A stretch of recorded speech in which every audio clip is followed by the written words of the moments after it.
Hello everyone, and welcome to my General Hospital official channel. I hope everyone is having a wonderful day. Before we begin, please hit the subscribe button and give this video a thumbs up. Of course. Here is a 4,000-word story based on the events Sonny kills Sidwell from the fictional ABC General Hospital spoilers. The air in Sonny Corinthos's penthouse was thick with the cloying scent of old whiskey and fresh betrayal. It was an aroma he knew intimately, a perfume that had haunted the grand rooms of his life for decades. But tonight, it was different. Tonight, it was laced with something new, something cold and final, the scent of a line being crossed from which there could be no return. He stood at the floor-to-ceiling window, a crystal tumbler of amber liquid held loosely in his hand, his reflection a ghostly, grim-faced phantom superimposed over the glittering skyline of Port Charles. The city pulsed with life, a vibrant, chaotic organism that he, for so long, had believed he held in the palm of his hand. Now, he felt its weight crushing him. The phone call from Carly had been the first fissure in the foundation of his world. Her voice, usually a weapon of either fierce protection or blistering scorn, had been tremulous, stripped raw. "Sonny, it's Avery. She's in the hospital." The world had tilted on its axis. His little girl, his joy, the one pure light in a life mired in shadows. A hit and run. A coward's act. The doctors were cautious, talking about internal bleeding, potential head trauma. She was stable, for now, but the terror in Carly's words had been a physical blow. Then came the second call, this one from Jason. Jason Morgan, his most trusted lieutenant, his brother in all but blood. Jason's voice was flat, a monotone of controlled fury that was more terrifying than any shout. He had pieced it together with a cold, merciless logic. The car, a dark sedan with stolen plates, had been seen leaving the warehouse district. Witnesses, the kind who lived in the shadows and knew the value of information, had provided a description of the driver that matched one of Sidwell's men. A man known for his lack of subtlety and his unwavering loyalty to the new money, out-of-town interloper who thought he could carve up Port Charles for himself. Julian Sidwell. The name echoed in Sonny's mind, not as a word, but as a curse. A venture capitalist with slicked-back hair and a smile that didn't reach his dead fish eyes. Sidwell had come to town promising a new era, a legitimized waterfront, but his methods were anything but. He'd been encroaching on Sonny's territory, making offers to businesses under Sonny's protection that they couldn't refuse, backed by the implicit threat of violence. Sonny had been handling it. He'd been playing the long game, applying pressure, cutting off Sidwell's supply lines, demonstrating the futility of his challenge. It was business. A dangerous, deadly business, but one with rules. Unwritten, unspoken, but sacrosanct. You did not touch families. It was the one line that even the most depraved, power-hungry monster in their world knew not to cross. It was the bedrock upon which the fragile, bloody piece of the underworld was built. A man's business was his own, his children were inviolate. By targeting Avery, Sidwell hadn't just broken the rules, he had set them on fire and danced on the ashes. He had declared a war of annihilation, and in doing so, he had signed his own death warrant. Sonny drained his glass, the whiskey doing nothing to burn away the ice in his veins. He turned from the window, his movements deliberate, heavy with a purpose that felt both alien and inevitable. He walked to his desk, an ornate piece of furniture that had seen more violence plotted than business transacted. He opened a drawer, the well-oiled wood sliding soundlessly.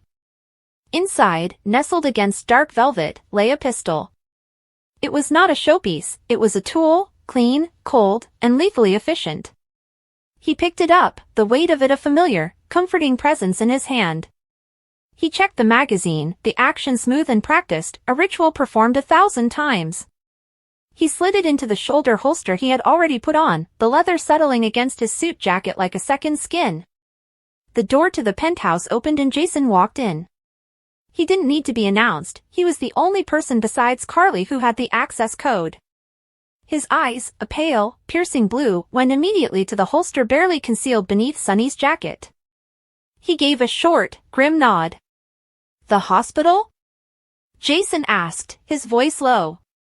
"Carly's with her. She's sleeping. The doctors, they say she'll be okay."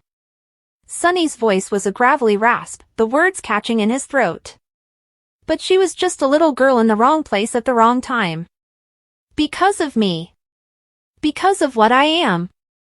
This isn't on you, Sonny, Jason stated, his conviction absolute. This is on Sidwell.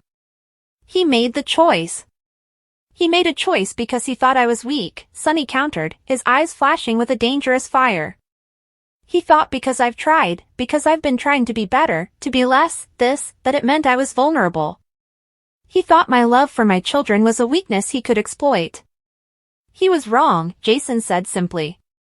Yeah, Sonny agreed, the single word dripping with venom. He was. Where is he? Jason didn't hesitate. His usual spot. The office at the old cannery on the West Pier. He thinks it's secure. He's got 4 men with him. They're armed, but they're sloppy. They're not expecting a direct move. Not tonight. Of course they weren't. They just attempted to murder a 5-year-old girl. They would be celebrating, or at least hunkering down, expecting a protracted gang war, not a surgical strike from the heart of the storm itself.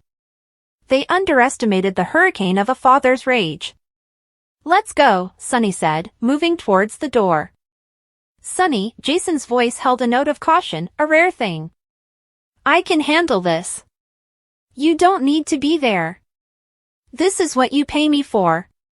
Sonny stopped, turning to face his friend.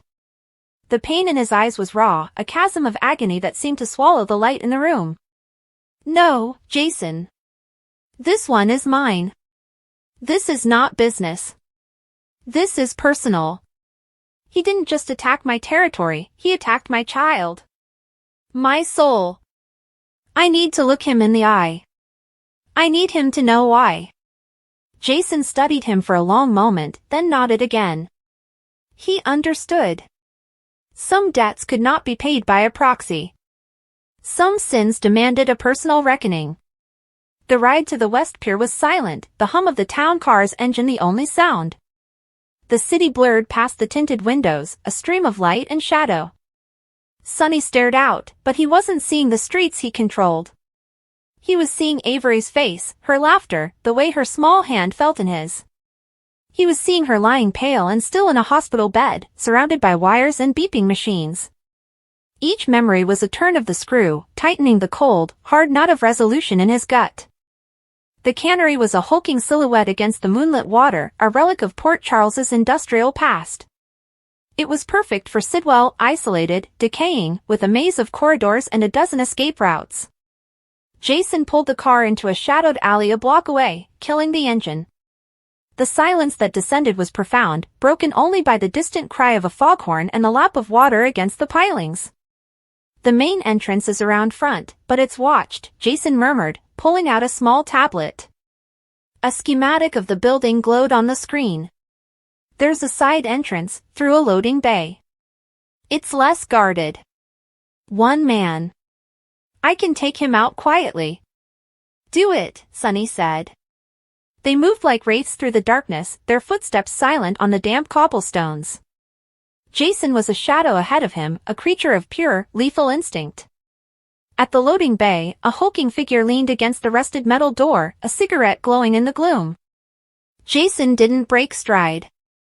There was a blur of movement, a sickening crunch, and the guard slid to the ground without a sound. Jason caught him, lowering him quietly, and relieved him of his weapon. He tried the door. It was unlocked. Sloppy. They slipped inside. The interior of the cannery was a cathedral of decay. The air was cold and damp, smelling of rust, salt, and rotting fish. High above, gaps in the corrugated iron roof allowed slivers of moonlight to cut through the darkness, illuminating swirling motes of dust. The vast space was filled with the skeletal remains of conveyor belts and machinery, creating a forest of metal shadows. From deep within the building, they could hear the murmur of voices, followed by a burst of coarse laughter. Sidwell and his men. Confident. Unaware. Jason led the way, his movements fluid and sure. They passed 2 more guards, both taken down by Jason with a brutal, silent efficiency that was both terrifying and awe-inspiring. Sonny followed, his hand resting on the grip of his gun, his heart a cold, hard drumbeat in his chest. He felt disconnected from his body, as if he were watching a scene from one of the old gangster movies he'd loved as a boy. But this was no movie. The metallic taste of adrenaline was real. The weight of the gun was real. The image of his daughter in a hospital bed was devastatingly real. They reached a door at the end of a long corridor. Light bled from the crack at its base, and the voices from within were clear now. Should have taken the deal when he had the chance, a voice was saying. It was Sidwell's. Smug, condescending. Now he'll understand. You don't get to be a king by being sentimental. You hit them where it hurts. You show them that nothing is off limits. Another man chuckled. The kid was just a message. A loud one. Sonny's vision tunneled. The cold fury that had been building inside him crystallized into a single, sharp point of focus. He looked at Jason and gave a single, sharp nod. Jason didn't need further instruction. He raised his leg and kicked the door, just beside the handle. The wood around the lock splintered with a sound like a gunshot, and the door flew inward, crashing against the wall. The scene inside was exactly as Jason had predicted. Julian Sidwell was seated behind a cheap metal desk, a bottle of expensive bourbon and 2 glasses in front of him. 2 of his men were standing nearby, one leaning against a filing cabinet, the other pacing. All 3 froze, their expressions shifting from shock to panic in a heartbeat. The 2 standing guards were quick, their hands darting towards their weapons. They were not quick enough. Jason was already moving, his own gun a blur. 2 shots, precise and deafening in the enclosed space. The first guard grunted, clutching his shoulder as his gun clattered to the floor. The second took a bullet to the leg, collapsing with a sharp cry. Jason had aimed to disable, not to kill. This was Sonny's show. Sonny stepped into the room, his gun now in his hand, leveled at Sidwell. His eyes were locked on the man behind the desk. Sidwell's face had gone pale, his slick confidence evaporating like mist. He slowly raised his hands, his eyes wide with fear. "Corinthos," he stammered. This is a mistake. We can talk about this." "Get out," Sonny said to the wounded men on the floor, his voice low and deadly. He didn't even look at them. "Jason, make sure they don't call for backup." Jason herded the 2 groaning men out of the room, kicking their weapons away and pulling the shattered door mostly closed behind him, leaving Sonny alone with Sidwell. The room was suddenly, terribly quiet. The only sounds were Sidwell's ragged breathing and the distant drip of water. "You tried to kill my daughter," Sonny said. It wasn't a question. It was a statement of fact, cold and hard as granite. Sidwell's eyes darted around the room, looking for an escape that didn't exist. "It was a message, Sonny. Just business. You were squeezing me out. I had to show you I was serious." "Business?" Sonny took a step closer, the gun unwavering. "You call targeting a 5-year-old child business? You think this is a negotiation? You think there's a deal to be made here? I'll leave Port Charles," Sidwell pleaded, his voice rising in pitch. "Tonight. You'll never see me again. The territory is yours. All of it. You don't get it, do you?" Sonny's voice was almost a whisper, but it carried a terrifying weight.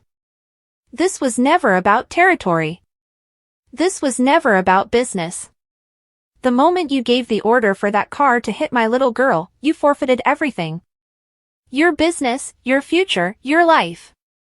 Sidwell's bravado completely shattered. Tears began to well in his eyes. "Please. I have a family too." "Don't you dare," Sonny snarled, the mask of cold control cracking for the first time, revealing the inferno of rage beneath. "Don't you dare speak of your family. You violated the one rule that keeps the hell we live in from consuming everything. You made it personal. You looked at my child, my innocent, beautiful child, and you saw a tactical advantage. You are a disease, Sidwell. And I'm the cure." Sonny took another step. He was now directly in front of the desk, the barrel of his gun only a few feet from Sidwell's forehead. Sidwell began to sob, pathetic, hiccuping sounds. He pushed his chair back, trying to get away, but there was nowhere to go. "Please, don't," he begged. Sonny looked at him, this man who had thought himself a kingmaker, a player in a dangerous game. He saw only a coward, a worm, a stain on the world that needed to be erased. All the pain, the fear, the helpless rage he had felt standing in Avery's hospital room coalesced into this single, defining moment. There was no other path. There was no other outcome. The world had narrowed to this point, this man, this trigger. "This is for Avery," Sonny said, his voice eerily calm. He pulled the trigger. The report was thunderous, a single, conclusive sound that seemed to suck all the air out of the room. Sidwell's head snapped back, a dark, red blossom appearing on his forehead. His body went limp, slumping forward onto the desk, knocking over the bottle of bourbon. The amber liquid poured out, mixing with the blood, the two liquids swirling together in a macabre parody of a cocktail. Sonny stood there, the gun still extended, the acrid smell of gunpowder filling his nostrils. The sound echoed in his ears, then faded, replaced by a ringing silence. He watched as the life drained from Sidwell's eyes, the smugness, the fear, everything, just, gone. Replaced by nothing. An empty vessel. He lowered his gun.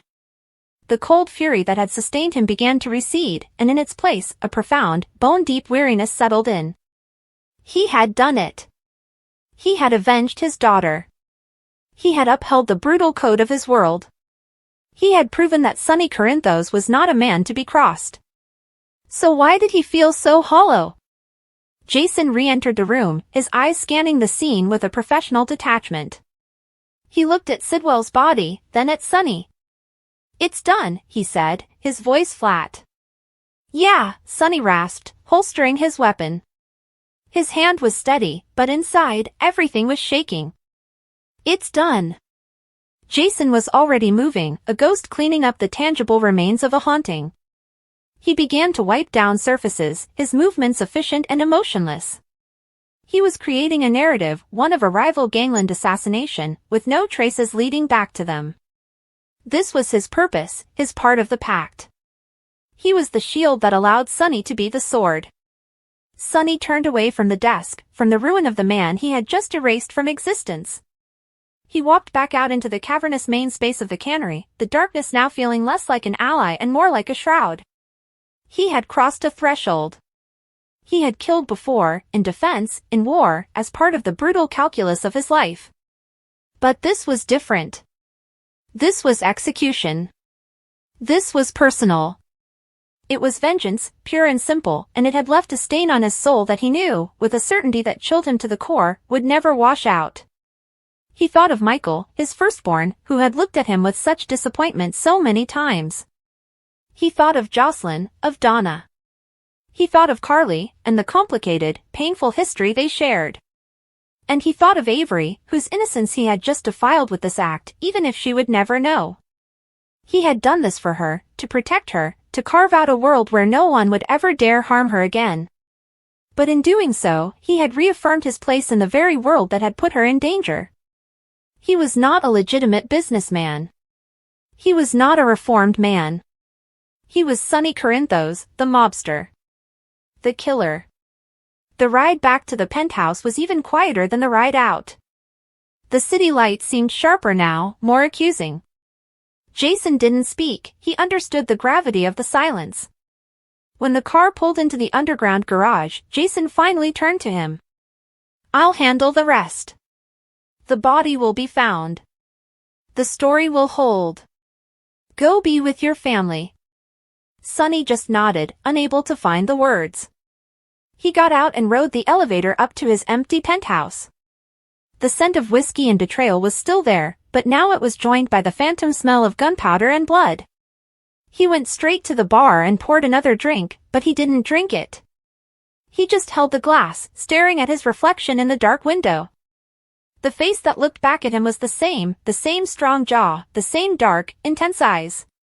But the man behind the eyes was irrevocably changed. He had won.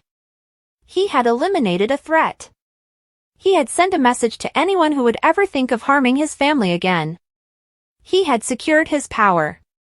But as he stood there in the silent, opulent tomb of his home, the victory felt like ash in his mouth. He had killed Julian Sidwell, but in that single, violent act, he felt as though he had murdered a part of himself, the part that still dared to hope for a different life, a life beyond the blood and the bullets. The part that believed a man could be both a protector and a monster. He knew now, with a crushing finality, that he could not. He was a father who would move heaven and earth for his children. And he was a killer who had just executed a man in cold blood. These two truths existed within him, intertwined, inseparable. The war was over. Sidwell was dead. But for Sonny Corinthos, standing alone in the dark, the real battle had just begun. It was a battle not for territory or power, but for his own soul, and he was no longer sure which side was winning. The ghost of Sidwell would haunt him, not as a specter of fear, but as a permanent monument to the price of his love, and the darkness it required to sustain it. The world was safe for Avery once more, but the cost had been a piece of her father's humanity, a sacrifice made in the stark, unforgiving silence of a decaying cannery, a sacrifice that would echo through every quiet moment for the rest of his days. The night was heavy with tension in Port Charles, the air thick with the kind of silence that warned something terrible was coming. Sonny Corinthos stood at the edge of the pier, his eyes dark and distant, the waves slapping against the docks like a pulse. He'd been here before, too many times. This was where deals were made, lives were changed, and sometimes, where they ended. He ran a hand over his face, trying to shake off the storm brewing inside him. But tonight, there would be no turning back. Behind him, Dex approached cautiously, his voice low. "Boss, it's confirmed. Sidwell's been moving shipments through our territory, without permission. He's using our routes, our contacts, everything." Sonny's jaw tightened. "He thinks he can play in my backyard without paying the price?" His voice was calm, but the kind of calm that burned slow. "Sidwell's been warned before. You don't cross me and walk away." Dex hesitated, glancing toward the shadows near the warehouse. "There's more. He met with someone from the West Coast organization last night. Jagger Cates people." That name alone made Sonny's temper flare. "So now he's not just stealing from me, he's teaming up with people who want me gone?" Sonny's voice cracked slightly, not from fear, but from fury held too long. Before Dex could respond, footsteps echoed across the dock. It was Sidwell himself, smug and confident, the kind of arrogance that came from thinking he was untouchable. He wore a tailored black coat and carried the kind of grin that begged for a punch. "Sonny Corinthos," Sidwell greeted, voice dripping with mock respect. "I was wondering when you'd finally come down from your throne." Sonny didn't flinch. He took a slow step forward, the dim lights casting shadows over his face. "You've been moving product through my docks. You've been making deals behind my back. I gave you your chance to stay clean." Sidwell chuckled. "Clean? You and I both know there's no such thing as clean in Port Charles. You built your empire on blood, Corinthos. I'm just following your example." The insult hit, but Sonny didn't rise to it. Instead, he exhaled slowly. "You crossed a line you can't come back from." Sidwell smirked. "Funny, that's exactly what I was going to tell you." He reached into his coat, and Dex's gun was instantly out, trained on him. Sonny didn't blink, his eyes locked on Sidwell's hand. "Easy," Sonny murmured. "Whatever you're about to pull, it's not gonna end the way you think." Sidwell froze, then slowly revealed not a gun, but a phone. He pressed play on a recording, and suddenly Jason's voice filled the air, a secret meaning from months ago, one Sonny thought no one had recorded. "I'm telling you, Jason," Sonny's voice from the recording said. "If Sidwell keeps pushing, I'll take him out myself." No hesitation.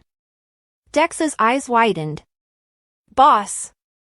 Sonny's blood ran cold, but he didn't show it. "You've been spying on me?" Sidwell grinned wider. "Let's just say I like to have insurance. You think I didn't see this coming? I knew you'd come for me eventually. But I made sure you'd go down with me. For a moment, no one spoke. The sound of the waves was the only thing between them. Then Sonny stepped forward again, his tone eerily calm. You think a recording's gonna save you? Sidwell shrugged. No. But it'll destroy you. Everyone in Port Charles will finally see what kind of man Sonny Corinthos really is. Sonny's jaw flexed. His hands shook slightly, not from fear, but from rage threatening to spill over. He thought of Carly, of Michael, of Donna and Avery, what this kind of exposure could do to them. Sidwell was more than a threat now. He was poison. Dax looked between them. Boss, maybe we walk away, deal with this another way. Sonny's eyes never left Sidwell. No, Dax. There's only one way to deal with someone like this. Sidwell chuckled darkly. Go ahead. Pull the trigger, Corinthos. But when you do, that recording goes public. I've already set it to send if something happens to me. Sonny took a step closer, his voice a low whisper. You really don't understand me at all. Sidwell frowned, uncertain now. What? But before he could finish, Sonny lunged, knocking the phone from his hand. It clattered onto the pier and slid toward the water. Sidwell dove for it, but Sonny was faster. The two men struggled, the sound of fists and grunts echoing through the night. Dex shouted, Sonny! Stop, but the fight had already turned primal. Years of anger, betrayal, and blood spilled on these docks came crashing down in that moment. Sidwell's hand reached for something metal. A gun.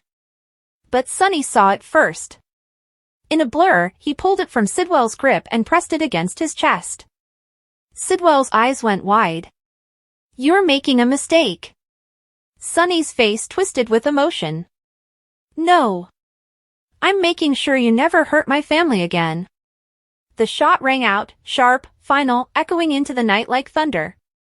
Sidwell's body jerked, then went limp, collapsing to the ground as his blood spread slowly across the wooden boards.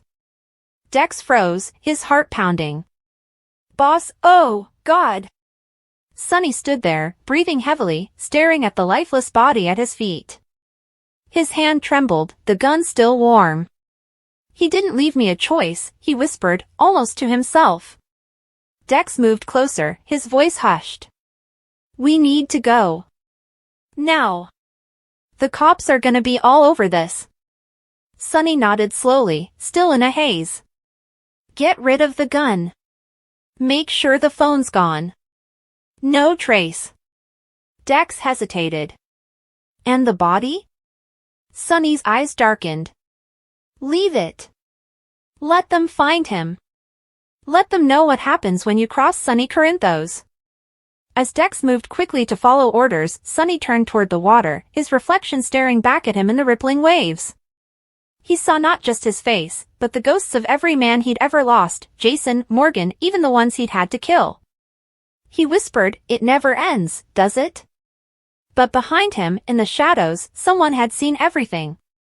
The faint click of a phone camera broke the silence. The unseen figure stepped back quietly, the faint red light of recording blinking before vanishing into the darkness. Sonny didn't know it yet, but Sidwell's death would ignite a firestorm that would threaten to burn down everything he'd fought to protect.